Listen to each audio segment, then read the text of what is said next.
I say again that we are the best radio station around. Yeah, I love to say that. You can beat that. Welcome everyone. My name is Jude. He call me Jude, and of course, this afternoon we're about to do something really special this time around, and I just hope that you're there. You're ready for this conversation this afternoon. All right. If it's your first time tuning into the station or the show, this is Matters. We do this every weekday between 1 and 3 p.m. Like every weekday, every weekday. Okay? So wherever you are, this is VOP 90.3 FM, the best radio station around. So stay tuned as we get talking quickly, okay? My friends call me Sweet MC, but my name is Jude. Ikami Jude. And of course, we meet this beautiful afternoon is, well, uh, oh my God. Well, I wanted to say something first before I get to introduce him, but I think I should just hold that on for now. And when we get into the discussion proper, you will find out what I wanted to say about him. But then he is a governorship candidate of Action Alliance. Oh, yeah. Yes, in the last governorship election in Lagos State, Nigeria. He is Tope Abdurazak Balogun. A very beautiful welcome to you. Good to see you in our studios again. Anyway. Good afternoon, Jude. Good afternoon, everybody, and good afternoon, Nigeria, especially Lagos, especially. Anyway, good afternoon. Lagos, especially. Yeah, I understand. I understand. But then, everyone, feel free to join the conversation. Okay, like I said, he is the AA governorship candidate. That is the Action Alliance governorship candidate here in Lagos State. I mean, during the last election, general election. Okay, feel free to join the conversation because we just want to go around the country in a couple of minutes. A couple of minutes before we get to open up the studio lines and get your own observation about all of these issues, all of these matters that we're about to drop. Feel free to join the conversation on YouTube. We're streaming live on all of our social media platforms. That is at VOP 90.3 FM, Voice of the People 90.3 FM. Get to YouTube, go to the search bar, and just check it out. Type it VOP 90.3 FM, and you're just there. Boom. And then you can also drop your comment. Former Vice President, Atiku Abubakar, yesterday met with the Labour Party presidential candidate. Mr. Peter Obi. Atiku met with Peter Obi, and you understand the duo, what they stand for, or how close they've been. And the private meeting, was held at the residence of the former Vice President. And of course, while the details of the meeting between Atiku and Peter Obi was not available as of press time, a source very close to the former, Vice President Atiku said that the party might not be unconnected with the call by the former president for opposition parties to unite ahead of the 2027 general election. So it means we're talking about a merger coming together of several political parties to form a very strong alliance that can unseat the All Progressives Congress come 2027. And a whole lot of persons have also been, beaming their light towards this same merger thing. I recall a couple of persons, so many of them have been talking about how to successfully unseat the All Progressives Congress. We took time to also speak on this yesterday, slightly talk about it yesterday, but today I want to bring it, as something major because it is something we should look, into, because if it works, well, kudos to everyone. I don't know, kudos to those who are forming the merger. All right. If it doesn't, then it means that the All Progressives Congress will go stronger than it used to be, or that it is now. Now, you were the governorship candidate of Action Alliance, right? Yeah. Good. I want to get your own opinion. Yeah, your opinion quickly. What do you think about this merger? Let's start from there. Well, I have had opportunity to be part of such a process at a point. I was the state secretary for Congress for Progressive Change that merged with ACN, AMPP, and the like. So I was Lagos State secretary then. So I understood what merger entails. But the truth is, merger will not be the best for Nigerians. What would have been the best is to have an ideological political party being pushed over time, and at the end of the day, they will get to win the elections so that they can actually implement something very great from their manifesto that is based or that is formulated premised on their ideology, a particular ideology. But when the goal is all about unseating the ruling party, unseating the ruling party, we will get something that is, let me say, messier than what we have presently. And that is why APC is not working since 2015 that they took over from PDP. I actually left the APC at the point of election when we saw that there is nothing that is going to come up after winning the presidential election and other states election, then we are in charge of the resources, but nothing ideological, nothing to really push forward as an agenda that will do the job that government has been established to do, and that is bringing succor to the masses at large. No masses interest. It's all about the interest of those that have come together to seize power legally, actually through the polls. So what I'm seeing about all those things is more like, what do we need as Nigerians? Is it about this party is not there, it is party B that is there now, then after some time we complain, then we bring in party A back and like forth and back? No, what we need is consistency about an ideology that we want to push forward, and over time people see to ideology, and we have to sacrifice a whole lot of things like the youth did in the last election. Well, we may be having a lot of propaganda against a particular profile and the likes. That is not outside what you will see in political circle. But if you have an ideology, you should stay by your ideology. You should not be looking at winning almost immediately. It may take time. It will not even be the person at the forefront now that will eventually come to pick the ticket and win the election for that ideology in the long run. But at least you must be known for a particular stand. And at a point, you may even nominate somebody that people will kill with. If you look at what had happened in Senegal, that is the guy that became the prime, that is the prime minister and nominated by the president, was the person at the forefront over time. He was training this guy that became the president. He was carrying him along. He was pushing him along, and at a point they were both jailed. And when they now asked for other people to come together to join them for the election. When they were asked to push forward the candidate, he did not represent himself again. He represented somebody that he believed he had actually influenced a whole lot. So they stood for something, and they won by landslide. The percentage of the winning, the distance was just too much that the incumbent party could not even go to court. So sometimes, for me, I'm an ideological person. I don't think we just want to win. We actually want to make impact when we win.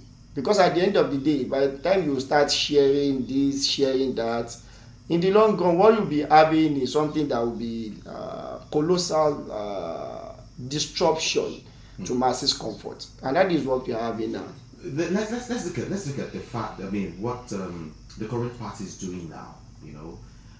They are spreading so much. Across the length and breadth of the nation. The current, the All Progressives Congress, and some persons will tell you that they are in the judiciary. They are in almost everywhere. So it is pretty difficult for you to want to take power, from there. And so there has to be a measure. There has to be a stronger force. Let's also not forget how APC was formed. INEC. And, Actually, we always mix some of these things up. They are not galvanizing on any INEC. Everybody has access to INEC. I've been at INEC offices at several points. People are working there for different interest level, then they are governed or restricted. There's nobody that will not be having bias. It's just part of human nature. So, but they are restricted by their rules and regulations, being an officer for the public commission. So it is not easy that somebody will by fiat write a result that goes against some of the realities. You have to do some part of the work before somebody else or somebody somewhere influences it. Let me give you a sample. Okay. This last election, it is unprecedented that the president that became the president won with less than 10 million votes. It has never happened for some time now. Now, just imagine. I say they rig it. Yes, they did. Just imagine that people came out en masse the way they were supposed to come out, and one of those other candidates was having like 20 million votes. How do you rig people out? But people came out. Yes, they didn't come out enough. I was on the field. They didn't come out enough. Let me. How many percentage of people that registered came out? I studied the election of Turkey. I was like, wow, these guys are really Democrats. Close to 80% of registered voters came out to vote. Do you know what that means? Almost everybody that registered were out to determine who is going to be their leader. But yeah, do you know how many people did not vote? People tried to come out. You see, sometimes when we see that crowd, we overestimate the number of those crowds. But I'm a statistician, I'm a data scientist professionally. It is easier for us to understand that, okay, what is the surface area of the place people were occupying. If one person is going to stand in that particular location, what is the surface area is going to cover? So if they are going to fill that location, what is the surface area? So you may just see them as multiple crowds. They will be telling you 5 million march passes, 1 million. But who will laugh and say that area, that location cannot contain more than 100,000 people. So at the end of the day, they will tell you somebody voted and they couldn't see more than 500,000. You'll be annoyed. Now, no, with that multitude of people, it is just the way the crowd generally looks many. They are more. They look many more than how they actually is in the reality. So we are talking about continuous conscientization of people. Let people know their rights. Many people did not come out to vote. There were voter apathy. You may not agree with that, but there was voter apathy because the total number of percentage of people that voted in that last election is less than 30% of registered voters. And that is a very poor percentage for us to determine who becomes our president. We are talking about somebody that sits in his office and say CBN is instructed to suspend the levy it was to impose on the citizens, and it becomes another, and the CBN has to suspend it. So the power that accrue to that seat goes beyond us taking our franchise with levity. We just have to do the job. It's a job. We have to do it because nobody is coming from any America to come and do anything for us. Nobody come from any Britain or any superpowers. It's because sovereignty of every country is respected. You may only try to sanction them, but after a while, if they can succeed on their own, you still have to go back and partner with them if they have the resources you needed from them. So you have to understand that the power that comes with that seat of leadership is not something that we will be taking with gloves and.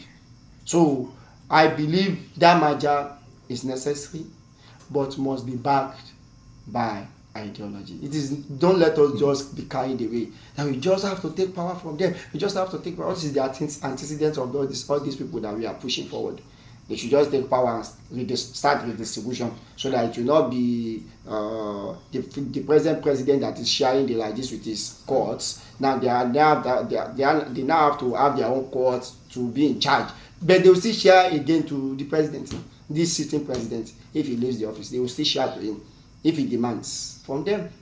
If he doesn't demand directly, they will share to his accomplices or acquaintances or people that he recommends. So that is not the nation we are talking about. We are talking about a nation that is interested in the citizens first. Atiku mentioned something. He said there is a need for people to come together to form this coalition.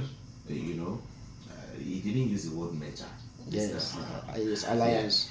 Yeah, you understand. Let's just get to form an alliance and come together to do stuff and all of that. Now, he said that if that doesn't happen, I mean, we might end up having a one-party system. Yes, we are already drifting towards. Do you see that happening actually? Yeah, actually, we are actually drifting towards one-party system in Nigeria. Presently, the PDP at the national level is not having a total independence from the influence of the ruling party, and that is why we have the people of the particular minister in charge of the national PDP, and that minister is part of this present government.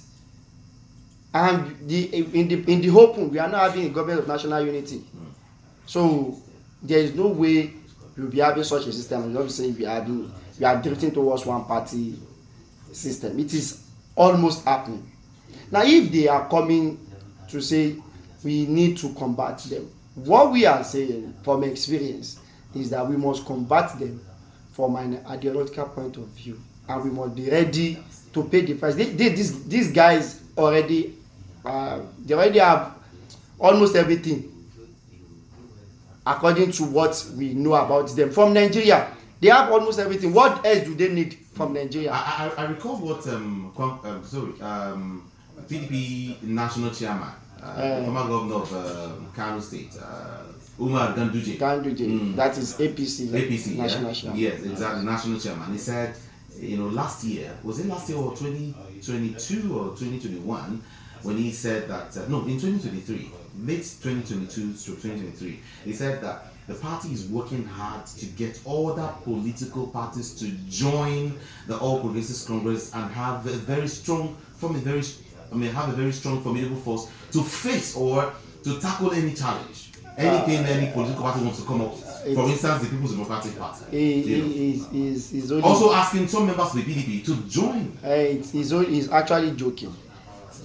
Because constitutionally, they don't have that the power to cancel out every other political party. But the masses are more than all these political parties. Like I told you, I'm a data scientist. Yeah.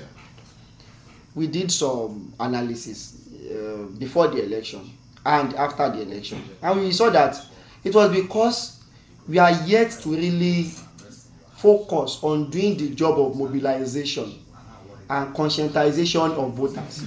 We calculated the number of politicians statistically across the nation.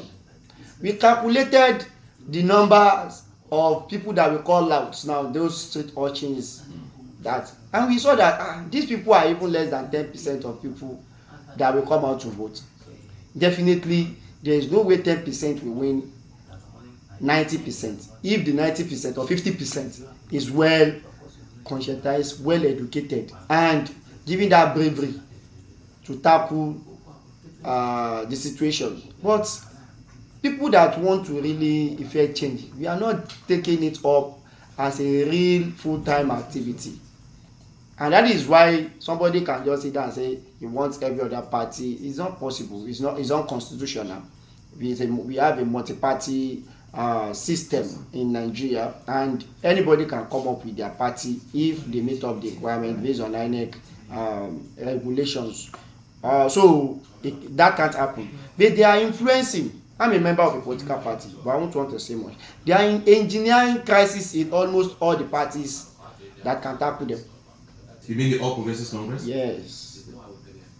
They are using it's politics. It's part of politics. They are engineering crisis in almost all, because at the end of the day you see one of the factions being sponsored by somebody that is very powerful in the ruling party to go against whatever is an arrangement that is on ground in any formidable party. Before you know it, they will start going to court forth and back, and There is no way it's not going to take its toll in the lots of that political party eventually. So what I will advise is that people that mean well for Nigeria should come up with a political party. They should be selfless about it. They should not become somebody that wants to take something from Nigeria by force, by fire, because Nigeria made them, all of them, whatever they have made as an individual, financially, socially, and whatever, were made in Nigeria. They should save Nigeria. You know, and Nigeria. As regard merging with other political parties, I overheard an analyst somewhere saying that the merger would not be too possible, you know, without the current FCT minister, because he has a very strong case. According to that man, hold on, don't judge me. According to that man, he said that the merger will not be possible, will not be too strong, you know, if they don't settle the drift. I mean, the APC Buhari, sorry, the PDP Buhari, that it's good you have the full side of Wike in the People's Democratic Party for there to be a good merger. Settle Atiku and Wike. It is for what's your take on that? My take is that plus or minus anybody, plus minus anybody, if those people are the ends of our fear for that merger are selfless, if they don't use selfish interest, that's why I say it must be backed by ideology. In the ideological system, you are not actually very concerned about who leads the squad, in as much as that person is going there to represent what you represent or what you think is the best for you. The person is going to be doing the same thing you'll be doing when you get there. Nobody will be concerned about who is leading. Everybody will just be working from different angles. What is the impact of this very person in the last election? Go and check it now. What is this impact now? You see, sometimes you overrate people. I'm not talking they are not politicians, they are not veterans. You can call them leaders of leaders, fine, they will. But we are talking about election where people have what we call their agency. They have their independence to vote for whomsoever they loved to have voted for. Let them come and tell us the vote of all the places he had the influence on. He voted against his party, he worked against his party, and that earned him whatever minister. But what was the end result? Go and look at the voter. The person that won eventually did not even have 9 million voters. That means this person has a limit to the vote he can gather. So what are you telling me? In fact, there is nothing wrong if Atiku is jumping, it is leaving PDP for him and taking away his followers to go and form another party with somebody else that has an ideology to rescue Nigeria. That is what they started with in APC now. Atiku left APC. Left PDP. He left PDP with some prominent governors and some prominent stakeholders. One of them is Saraki and the likes. But because they were not having any ideology, they just left that it must not be President Goodluck Jonathan. It must not be. That was just the only thing they were fighting for. They were not fighting for anything. So when they now got to the end, it is funny that, okay, we have removed President Jonathan. What do we want? That is where there was implosion. The implosion started in APC itself. Then Saraki went to do all his politicking, became the Senate president, and at the end of the day, balkanized that party, and that was how they pushed the party till everybody went their separate ways. So that is not serious. That's not politics that shows the interest of the masses. No, let's look at the policies of or the ideology rather of Atiku and that of Wike. Sorry, I beg your pardon, Peter Obi. Yeah. Do you believe in the ideology of Peter Obi really? Let's leave there. Personally, I believe in the ideology of Atiku, Peter Obi, and Kwankwaso, but they are far apart from each other. And when we have something of such, they have to come to a roundtable agreement. All the ideologies are going to be very useful for us or to us as a nation in different sectors of the society. where are they coming in as an individual? You see, election management in Nigeria, I've participated in elections. It's very expensive. Very, very bad. The way Nigeria electoral processes have been structured, very, very, I use the word very, very, I don't know, extremely and excruciatingly expensive. In fact, the person that is involved may go bankrupt after election if he is not very careful. So they should come up, they should support the team they are going to be coming up with. It may not be any of the three that will be coming up that I want to be the president. So let them come up with something for Nigerians that will be of national interest, that will eventually make them heroes in the long run.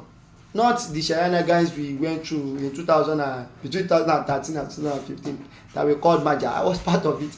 And at the end of the day, we had to jump ship. That this one is all about just collecting power from Jonathan. And at the end of the day, they will not know what they want to use the power for. And that is what brought Nigeria to where we are to. And somebody that told all of us that it is their turn just wanted to be there. Yeah. And that is why we are still here today. That's why everybody is complaining more than whatever complaint I've ever heard in my life. So, because when you want to just seize power, without having something you want to use the power for, you be looking. I don't want to use some derogatory words, but then you just be messing everybody's life up, and that is where we are now.